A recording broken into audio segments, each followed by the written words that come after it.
Friend, तो कैसे हैं आप लोग। उम्मीद करता हूं सभी पेयर फ्रेंड अच्छे होंगे। तो फाइनली पेयर फ्रेंड कक्षा 9वीं वालों का सामाजिक विज्ञान यानी सोशल साइंस का जो आपका 20 दिसंबर का क्वेश्चन पेपर है वो फाइनली अपने पास है यहाँ पे, और अपन इसका यहाँ पे सॉल्यूशन कवर करेंगे। ठीक है, कुल प्रश्नों की संख्या 45 है और मैं संपूर्ण सॉल्यूशन आपको बताऊंगा। 45 क्वेश्चन पेयर फ्रेंड, हर एक प्रश्न को अच्छे से तैयार कर लेना। ठीक है, पूर्णांक 70 अंक है ना, तो 70 में से 70 भी नहीं तो आप 60 प्लस नंबर इजीली लाओगे। ठीक है, ये आपको यहाँ पे देख सकते हो। ठीक है, और कंप्लीट क्वेश्चन पेपर मैं आपको दिखा देता हूँ, यहाँ पे देखिएगा। ठीक है, कंप्लीट क्वेश्चन पेपर। और पेरेंट यहाँ पे ध्यान दीजिएगा, ये दोनों लैंग्वेज में है। ठीक है, दोनों लैंग्वेज में, क्योंकि इस बार स्टेट लेवल अपनी एग्जाम हो रही है। ठीक है, इंग्लिश मीडियम वाले स्टूडेंटों के लिए भी यही पेपर है और हिंदी मीडियम वालों के लिए भी। ठीक है, तो संपूर्ण प्रश्न देखना, हर एक प्रश्न का आंसर अच्छे से देखना, किस प्रश्न का आंसर क्या करना है। ठीक है, देखिएगा प्रश्न पहला अपन देख लेते हैं। एक स्थलीय भाग जो 3 ओर से समुद्र से घिरा हो क्या कहलाता है पेरेंट? आपका भैया वो प्रायद्वीप होता है। ब वाला ऑप्शन आप लोग इसमें राइट कर लेना। ठीक है, अगला प्रश्न है, देखो इंग्लिश मीडियम वाले स्टूडेंट क्या करेंगे इसमें, बी वाला ऑप्शन पेनिसुला। ठीक है, और वीडियो की क्वालिटी जो है ना पेरेंट, उसको आप लोग यहाँ पे 480 कर लीजिए, 720, ताकि आपको एकदम क्लियर यहाँ पे दिखाई दे। ठीक है, क्योंकि अधिकतर स्टूडेंट को कमेंट आते भैया मैं क्लियर नहीं दिखाई दे रहा, कैमरा सही करो। ठीक है, तो आप लोग क्वालिटी बढ़ा लीजिए। देखो प्रश्न 2 है कि नर्मदा नदी का उद्गम कहाँ से है, तो कहाँ से है भैया नर्मदा नदी का उद्गम केंद्र? तो वो है आपका ब वाला ऑप्शन अमरकंटक से। मैंने पिछले वीडियो में कुछ क्वेश्चंस बताए भी थे, 1-2 क्वेश्चन शायद गलत हुए थे अपना, एक क्वेश्चन गलत हुआ था शायद या 2। ठीक है, तो स्टूडेंट कहते भैया आपको तो आता ही नहीं, बताते क्यों? अरे यार हो जाती है कभी कभी गलती। ठीक है, देखो where does the Narmada river organise Amarkantak. ठीक है, प्रश्न 3 है, भारत में मानसून का आगमन निम्नलिखित में से कब होता है? कब होता है पेरेंट? ऑप्शन है मई के प्रारंभ में, जून के प्रारंभ में, या जुलाई के प्रारंभ में, या फिर अगस्त के प्रारंभ में। तो आपको भैया वो तो बी वाला ऑप्शन कर दीजिए आप, जून के प्रारंभ में होता है। कब होता है? जून के प्रारंभ में, यानी बी वाला अर्ली जून। ठीक है, नेक्स्ट प्रश्न देखना। प्रश्न 4 है आपका कि डेमोक्रेसी शब्द किस भाषा का है? तो हिंदी का है, या फिर संस्कृत का, या फिर अरबी का, या फिर अंग्रेजी का? तो आपको भैया द वाला ऑप्शन कर दीजिए, अंग्रेजी शब्द है।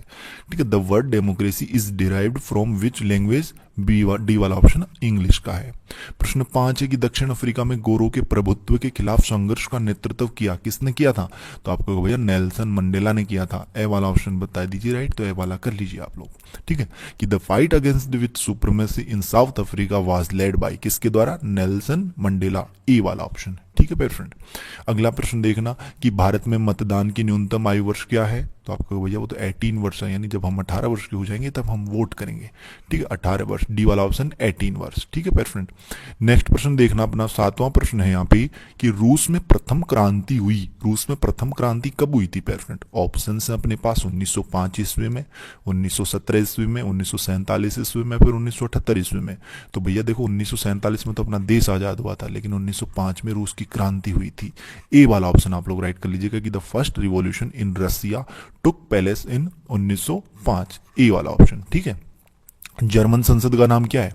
तो जर्मन संसद का नाम क्या है पेरेंट? ऑप्शन है नेशनल असेंबली, या फिर सीनेट, या फिर राइक्सटॉग, या फिर पार्लियामेंट। ठीक है, तो देखो ये हो जाएगा इसका सी वाला ऑप्शन राइक्सटॉग। ठीक है, सी वाला ऑप्शन आप लोग कर लेना। ठीक है, नेक्स्ट प्रश्न देखना पेरेंट, प्रश्न 9 है। ठीक है, कि कर्क रेखा भारत के किस राज्य से नहीं गुजरती? ये क्वेश्चन अपना पिछले वीडियो में गलत हो गया था, अपन ने जो है त्रिपुरा कर लिया था, लेकिन राइट आंसर क्या है पेरेंट? यहाँ पे अधिकतर स्टूडेंटों ने राइट बताया कि भैया उड़ीसा करीजिए इसमें। ठीक है, उड़ीसा आपका राइट आंसर आएगा इसमें, बे वाला ऑप्शन। ठीक है parent, the Tripuri of cancer does not pass through which India state, तो यहाँ पे क्या जाएगा? बी वाला ऑप्शन ओडिशा। ठीक है, प्रश्न 10वां है कि भारत के भूभाग का कुल क्षेत्रफल कितना है? यानी भारत का जो भूभाग है उसका कुल क्षेत्रफल कितना है पेरेंट? ऑप्शन है 26.8 लाख वर्ग किलोमीटर, या फिर 32.8 लाख वर्ग किलोमीटर, या फिर 36.4 लाख वर्ग किलोमीटर, या फिर 37.4 लाख वर्ग किलोमीटर। राइट आंसर क्या है कमेंट बॉक्स में बताइए। अगर आपने चैप्टर पढ़ा है अच्छे से तो आपको पता होना चाहिए क्या है, तो कमेंट में लिखिएगा। ए आएगा, बे आएगा, से आएगा, या फिर दे आएगा। ठीक है, इंग्लिश मीडियम वाले भी बताएंगे ए आएगा, बी आएगा, सी आएगा, डी आएगा, क्या आएगा इस क्वेश्चन के आंसर में। ठीक है, ये क्वेश्चन आपके लिए है। 11वां प्रश्न देखना, 11वें प्रश्न की अपन बात कर लेते हैं। यहाँ पे क्या है? अपने रिक्त स्थान वाला प्रश्न है। ठीक है, क्या है पेरेंट? यहाँ पे रिक्त स्थान वाला प्रश्न देखिएगा, पढ़िएगा इसको कि विश्व की सर्वाधिक वर्षा वाला स्थान है, यानी विश्व में सर्वाधिक वर्षा जो होती है ना वो कहाँ होती है, वो अपने को यहाँ पे बताना है। तो पेरेंट इस प्रश्न में अपन ने क्या किया था भैया? मेघालय किया था, तो इस बार भी अपन मेघालय ही करेंगे। जो मेघालय जो है ना वहाँ पे विश्व की सबसे ज्यादा वर्षा होती है। इंग्लिश मीडियम वाले स्टूडेंट क्या लिखेंगे इसमें? चेरापूंजी, यानी चेरापूंजी जो होती है ना वहां पे, उस स्थान पे चेरापूंजी। ठीक है, ये आप लोग लिख लीजिए इसमें। मेघालय लिख लीजिएगा, फिर चेरापूंजी भी आप लिख सकते हो उसमें, ठीक है। इस तरीके से चेरापूंजी और एक और था वो मायाशनार, इस तरीके से आप लोगों नाम इसमें लिख लेना। प्रश्न 12वां है कि उत्तरी मैदान के पुराने जलोढ़ को कहते हैं, क्या कहते हैं पेरेंट उत्तरी मैदान के पुराने जलोढ़ को? तो उसे भैया हम उसे कहते हैं बाबर, ठीक है। बाबर, बाबर नहीं, एक बाबर वो था मुगल शासक था, लेकिन ये बाबर होता है। वो बै से बकरी वाला बै था, ये बै से भालू वाला बै है, बाबर, ठीक है। इंग्लिश में भी आप ABAR, ठीक है, बाबर। प्रश्न 13वां देखना, एक स्थलीय भाग जो 3 ओर से समुद्र से घिरा हो उसे क्या कहते हैं पेरफ्रेंड? तो ये तो अपने ऑप्शन में भी आया था, प्रायद्वीप कहते हैं। क्या कहते हैं पेरफ्रेंड उसे? प्रायद्वीप, ठीक है। इंग्लिश में क्या बोलेंगे उसे? पेनिसुला, ठीक है, पेनिसुला। इस तरीके से आप लोग इसमें लिख सकते हो। प्रश्न 14 है कि भारत में अधिकतर प्रवास से शहरी क्षेत्रों की ओर होता है, कहाँ से? ग्रामीण से शहरी में होता है, यानी भारत में जो है अधिकतर प्रवास जो है ना वो ग्रामीण से शहरी क्षेत्रों की ओर होता है। इंग्लिश में क्या कहते हैं ग्रामीण को? Rural, RURAL। पेरफेंडर, आप लोगों ने चैनल को अगर अभी तक सब्सक्राइब नहीं किया ना तो वेट किसका कर रहे हो? चैनल को यार जरूर सब्सक्राइब करो। अपना सूट 70 शायद हो चुका है लगभग, अपना यार 300 की जल्दी से करवाइए। जैसे अपना 300 के होगा अपने गिव भी रख देंगे यहाँ पे, ठीक है, शानदार वाला। तो आप लोग 300 की जल्दी से कंप्लीट करो। क्या करना है यार, कुछ नहीं करना, नहीं आपका टैक्स कटता है ना ही कुछ चार्ज लगता है, बस चैनल को सब्सक्राइब जरूर कीजिएगा।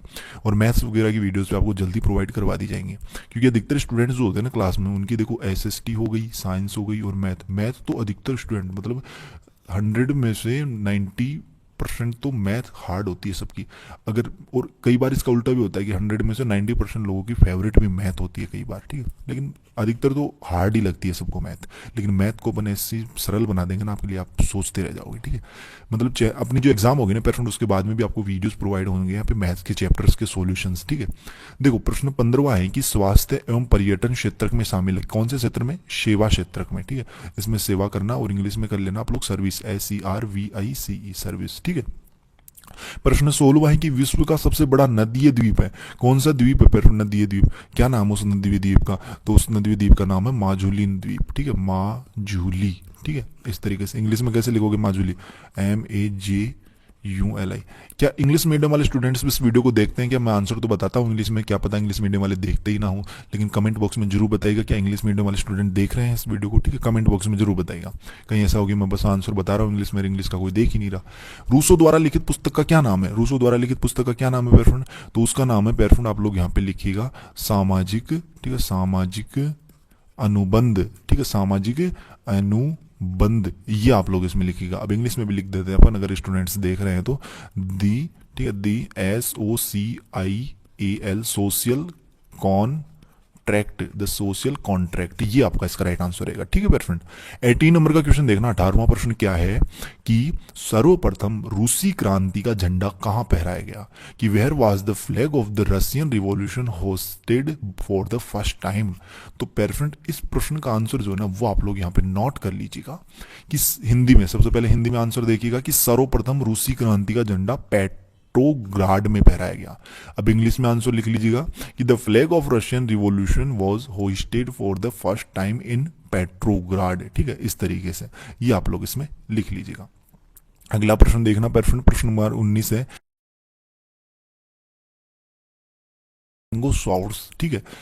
तो देखना पेरेंट इस प्रश्न का आंसर क्या लिखोगे? सबसे पहले हिंदी में लिखो कि आम्र वर्षा को गर्मी के मौसम में होने वाली हल्की वर्षा को कहा जाता है। यानी गर्मी के मौसम में जो हल्की वर्षा होती है ना उसे क्या कहते हैं? आम्र वर्षा। क्यों कहते हैं पेरेंट? इसका रीजन क्या है? क्योंकि उस वर्षा से क्या होता है, आम जो होते हैं ना वो पक जाते हैं, इसलिए उसे आम्र वर्षा कहते हैं, ठीक है। यही इसका रीजन है, जो मुख्य रूप से भारत के मानसून के आने से पहले होती है। इंग्लिश में लिख लो आंसर कि mango showers refer to light rainfall the occur in the summer season mainly before the onset on the monsoon in India, ठीक है। ये प्रश्न आपको लिखना है। अगला प्रश्न देखना पेरेंट आपका यहाँ पे प्रश्न क्रमांक 20वां की प्राथमिक क्षेत्र में किन किन आर्थिक क्रियाओं को शामिल किया जाता है? Which economics activities are included in the primary sector? तो पेरेंट इस प्रश्न का आंसर जो ना वो आप लोग यहाँ पे करना है कि प्राथमिक क्षेत्र में कृषि, खनन, मछली पालन, वनस्पति उत्पादन आदि क्रियाएं शामिल है। और इंग्लिश में क्या लिखोगे कि economics activities in the primary sector include agriculture, mining, fishing, forestry, ETC। ठीक है, इस तरीके से। अगला प्रश्न देखना पैरफून आपका 21वां प्रश्न की अपवाह तंत्र क्या है, व्हाट इज द यहाँ पे ड्रेनेज सिस्टम, ठीक है। तो लिखिएगा इस प्रश्न का आंसर भी, क्या लिखोगे आप लोग यहाँ पे ध्यान से देखिएगा, इसका उत्तर लिखो सबसे पहले तो हिंदी में कि अपवाह तंत्र वह प्रणाली है जिसके द्वारा वर्षा का पानी या अन्य जल स्रोतों का पानी प्राकृतिक या मानव निर्मित रास्तों के माध्यम से बहता है। इंग्लिश में लिखो इसका आंसर कि a drainage system is the system through which rain water of water from other sources flow through natural और मैन मेड चैनल्स, इस तरीके से, ठीक है पेरेंट। नेक्स्ट प्रश्न देखना आपका 22वां प्रश्न है, क्या है 22वां प्रश्न कि भारत में निर्धनता के कोई दो प्रमुख कारण लिखिए, write two major cause of poverty in India, ठीक है, ये आप लोग इसमें देखिएगा, ठीक है। देखो कि भारत में निर्धनता के कोई दो प्रमुख कारण क्या है, एक तो पहला है बेरोजगारी और दूसरा है अशिक्षा। आंसर इंग्लिश में लिख लो अनएम्प्लॉयमेंट और इलिटरेसी, ठीक है, इस तरीके से। पेरेंट यार आपके लिए देखो हर एक आंसर इतने अच्छे तरीके से तैयार किया जा रहा है, हिंदी में भी और इंग्लिश में भी, ठीक है। लेकिन आप लोग सब्सक्राइब नहीं करते हो ना, तो ये गलत बात है, चैनल को जरूर सब्सक्राइब करें। देखो 23वां प्रश्न अपन देख लेते हैं, भारत में मुख्य चुनाव आयुक्त की नियुक्ति कौन करता है parent, who appointment the chief election commissioners in India. तो इस प्रश्न का आंसर कैसे लिखोगे आप लोग, तो इस प्रश्न का आंसर लिख लो यहाँ पे कि भारत में मुख्य चुनाव आयुक्त की नियुक्ति राष्ट्रपति करते हैं। कौन करते हैं पेरेंट, राष्ट्रपति। The chief election commissioner in India is appointed by the president, ठीक है, प्रेसिडेंट। अगला देखना, और वर्तमान में प्रेसिडेंट कौन है पेरेंट, कमेंट बॉक्स में बताइए अगर आपको पता हो तो। दंडी क्या है, what is Dandi, what is Dandi, ठीक है। तो देखते हैं दंडी क्या है भैया। तो देखो दंडी वह स्थान है जहां महात्मा गांधी ने 1930 में नमक सत्याग्रह शुरू किया था। क्या शुरू किया था पेरेंट, नमक सत्याग्रह, यानी Dandi is the palace where Mahatma Gandhi started the salt march in 1930 में, ठीक है, 1930। और अगला प्रश्न है 25वां भाबर, यार ये भाबर 3 बार आ गए ना या फिर 2 बार आ गए शायद, ठीक है, खालिस्तान में भी आया था अपना, तो भाबर, व्हाट इज भाबर। तो यहाँ पे लिखो इसका आंसर, देखो कि भाबर एक जलोढ़ क्षेत्र है जो हिमालय के तराई क्षेत्रों में स्थित होता है, जहां जल की अधिकता और मिट्टी की संरचना बदलती रहती है। इंग्लिश में लिख लो आंसर कि Bhabar is an alluvial region found in the foothills of Himalayas where water and soil characteristics vary, ठीक है, ये आंसर हो जाएगा। अगला प्रश्न देखना, संविधान किसे कहते हैं, व्हाट इज कॉन्स्टिट्यूशन, ठीक है, संविधान क्या है, ठीक है। तो आप लिखो संविधान किसे कहते हैं। तो देखो संविधान क्या है पेरेंट, तो संविधान एक लिखित दस्तावेज होता है जो किसी देश के राजनीतिक ढांचे, नियमों और कानूनों का निर्धारण करता है, यानी एक कॉन्स्टिट्यूशन इज रिटन डॉक्यूमेंट्स, ठीक है, that defines the politics framework rules and laws of a country, ये हो जाएगा इसका आंसर। अब पेरेंट यार इतने ही क्वेश्चन कवर कर पाए, देखो क्योंकि देखो आपके आंसर्स तैयार करने में बहुत टाइम लग जाता है, ठीक है, क्योंकि हिंदी में भी तैयार करना होता है और फिर इंग्लिश में भी, और हर एक आंसर को देखा जाता है कि कहीं गलत तो नहीं है, कहीं अपन गलत तो नहीं बता रहे बच्चों को, ठीक है, हर एक आंसर को अच्छे से तैयार किया जाता है आपका, ठीक है। तो यार इतनी मेहनत तो कर रहे हैं यहाँ पर, और जल्दी ही आपका नेक्स्ट पार्ट अपलोड होगा। टोटल 45 प्रश्न है, तो 45 का सॉल्यूशन ही अपन कवर करेंगे, बेफिक्र रहिएगा, ठीक है। और एग्जाम से पहले मैं बोल रहा हूँ, एग्जाम से पहले जरूर इन 45 प्रश्नों को देख के जाना है आपको, हर एक प्रश्न को, ठीक है, 1 2 3 बार नहीं, आप 4 बार पढ़िए इनको, ठीक है, मतलब 4, कि भाई मैं धीरे बोल रहा हूँ ऐसा लग रहा है आपको, तो आप क्या कीजिए वीडियो को जो है 2x में कर लीजिए और 3 से 4 बार देखिए, आपको प्रश्न वैसे ही याद हो जाएंगे, क्योंकि मैं आंसर भी बोल रहा हूँ क्वेश्चन भी बोल रहा हूँ, तो आपको सुनना ही तो है ओनली, ठीक है। अरे भाई कोई गाना होता है अपन उसको 3 से 4 बार सुन लेते हैं तो क्या याद नहीं होता, वो याद हो जाता है ना, तो उसी तरीके से, ठीक है। तो आप लोग इसमें पढ़ सकते हो पेरेंट। तो जल्दी अपन नेक्स्ट क्वेश्चन भी कवर कर लेंगे, बेफिक्र रहेगा यार, पार्ट इसलिए बनते हैं क्योंकि आंसर तैयार करने में बहुत टाइम लग जाता है, ठीक है। तो मिलते हैं पेरेंट जल्दी, और हाँ चैनल को सब्सक्राइब करें, पीडीएफ के लिए आप टेलीग्राम पे ज्वाइन हो जाना, लिंक वीडियो के डिस्क्रिप्शन बॉक्स में है, ठीक है। और यहाँ पे कोई डाउट हो कमेंट बॉक्स में बता देना, बाकी चैनल को सब्सक्राइब करना बिल्कुल भी ना भूले। मिलते हैं पेरेंट जल्दी नेक्स्ट वीडियोस में, जोश के साथ, तब तक सभी पेरेंट को बाय देना, टेक केयर।